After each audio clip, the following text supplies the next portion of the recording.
2018 से लेकर और 2023 का ये ऐतिहासिक फैसला है, जिसको लेकर आज देश में खुशी की लहर आ चुकी है। इसका मतलब यह है कि संविधान अभी जिंदा है और संविधान के अंदर जो डीवाई चंद्रचूड़ हैं, उन्होंने निष्पक्ष जो फैसला जनता के सामने रखा है, ये काबिलियत तारीफ है। इसीलिए डीवाई चंद्रचूड़ को मैं दिल से सैल्यूट करता हूं। जय भीम।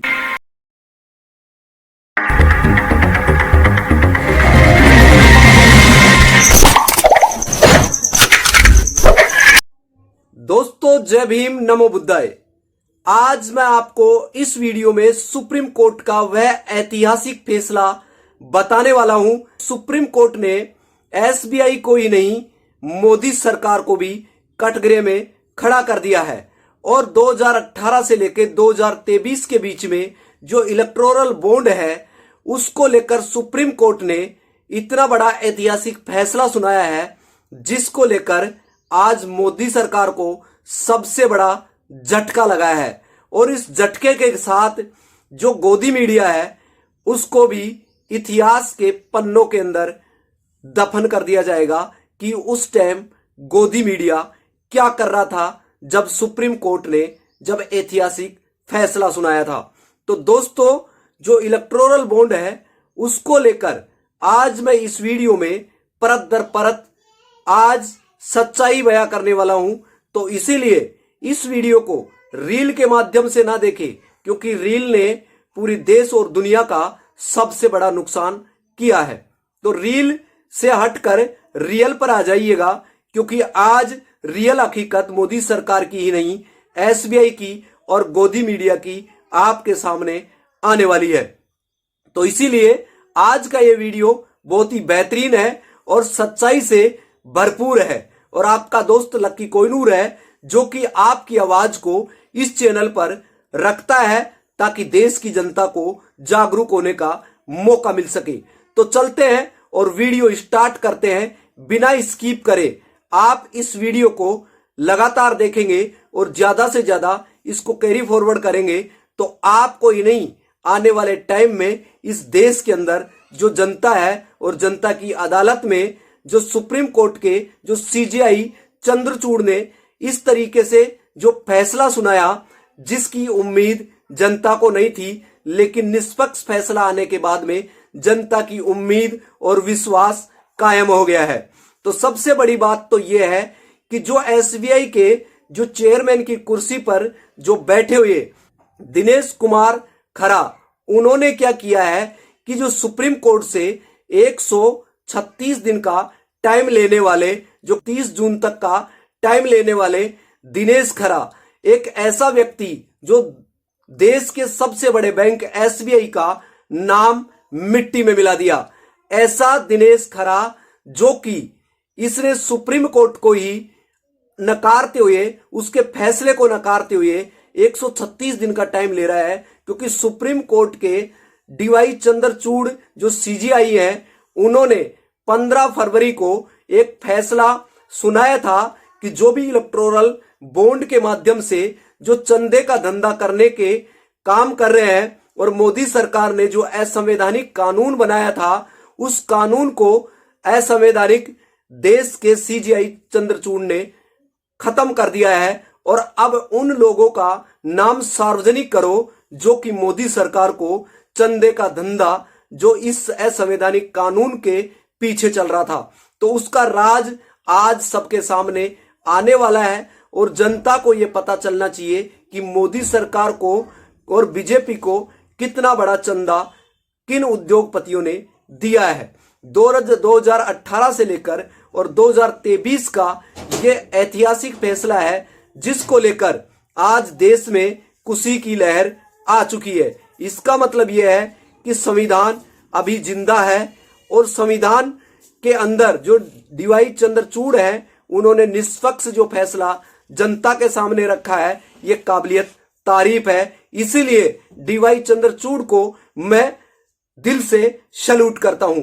जय भीम। तो दोस्तों, आप सभी को मैं आपको यह बता देना चाहता हूं कि इस वीडियो के माध्यम से आप कांग्रेस के जो अध्यक्ष है मल्लिकार्जुन खड़गे, उनको भी मैं सुनाऊंगा। और इसी के साथ अखिलेश कुमार यादव उस सपा पार्टी से, उनको भी सुनाऊंगा। और सीताराम जी हैं जो कि नेता हैं, इनको भी मैं सुनाने जा रहा हूं। तो पहले तो आप इनको सुन लीजिएगा, ये क्या कहते हैं। 4.5 महीने मांगने के बाद साफ हो गया कि मोदी सरकार अपने काले करतूतों को पर्दा डालने का कोशिश कर रही है। क्योंकि 4 महीने क्यों होना, आपके पास डाटा है और डाटा का मास्क आपने किया है। 1-2 हज़ार लोग दिए होंगे बॉन्ड्स, उतने लोगों की लिस्ट नहीं मिलती आपको, तो क्यों छुपा रहे हैं? सुप्रीम कोर्ट बोल रहा है, लेकिन आप एसबीआई को नहीं बोल सकते, क्योंकि सिलेक्शन आप ही तो कर रहे हैं। सेंट्रल इलेक्शन कमेटी का सिलेक्शन आप ही का है, सीबीआई सिलेक्शन आप ही का है। अगर हम वहां जाके अपोजिशन लीडर अगर सजेशन भी देते, एक सजेशन नहीं सुनते। पूरे देश की जनता को इस बात की खुशी है कि सुप्रीम कोर्ट के माध्यम से कम वो सूची आ जाएगी, जिस सूची में ये पता लग जाएगा कि इलेक्टोरल बॉन्ड्स किन्होंने दिए हैं। अब सवाल यह है कि वो सार्वजनिक होगा कि नहीं होगा, हम और आप जान पाएंगे कि नहीं जान पाएंगे। बीजेपी तो जानती है कि उसे कहां से चंदा मिला है, या हमें चंदा मिला होगा तो हमें तो पता है कि कहां से चंदा मिला।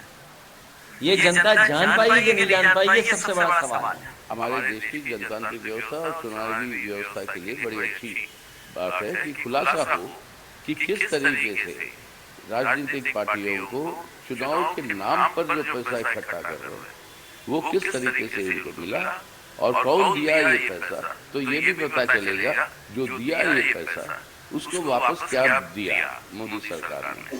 और यही है कि राजनीतिक भ्रष्टाचार का कानूनी दर्जा देना जो मोदी सरकार ने दिया। दोस्तों, आपने सुना, आपको सुनने के बाद में लगा होगा कि वास्तव में कि देश की जनता को कितना बड़ा जो फ्रॉड है, जो आज इलेक्टोरल बॉन्ड के माध्यम से जो इलेक्शन कमीशन जो इसके ऊपर ध्यान रखना चाहिए था, जो कि चंदे का जो धंधा चल रहा था उसको प्रॉपर तरीके से ना ध्यान रखकर, और एसबीआई ने इस तरीके से नामों को छिपा लिया कि उसको 136 दिन लग रहे हैं।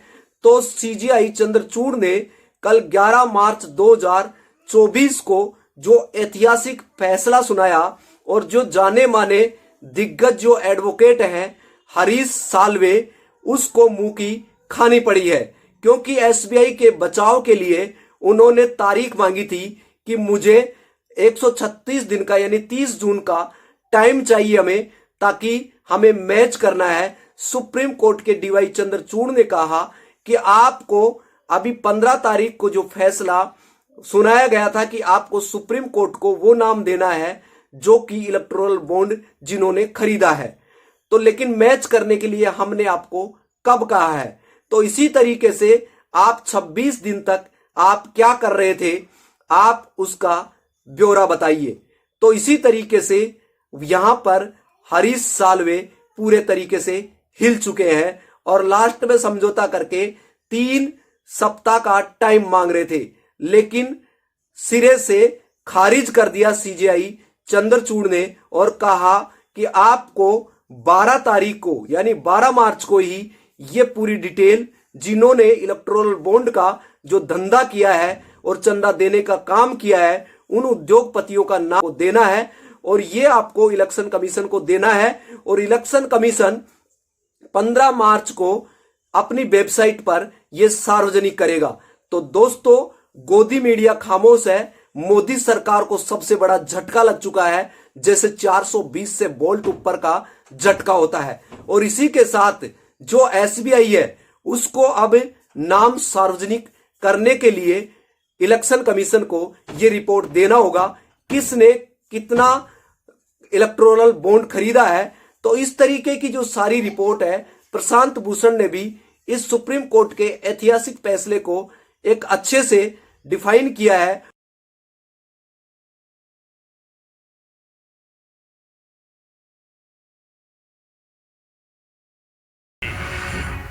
उन्होंने स्टेट बैंक ऑफ इंडिया के चेयरमैन को बोला है कि तुम इसका एफिडेविट फाइल करो कि तुमने ये अब आज का आदेश कंप्लाई किया कि नहीं किया। अभी हम कंटेम्प्ट एक्शन नहीं ले रहे हैं, लेकिन अगर बाद में भी नॉन कंप्लायंस हुआ तो हमको शायद लेना पड़ेगा। तो बहुत अच्छा और बहुत कड़क फैसला जो कि पिछला जो मेन जजमेंट था उसी के तहत आज कोर्ट ने दिया। So this judgment, I think, will go a long way in providing transparency for the political funding that is being done and the stopping the process of legalizing political corruption, which the BJP government had sought to legalize through these electoral laws. So our contempt petition has not been considered now. I'm sure it will be considered if the State Bank of India does not comply with the latest order.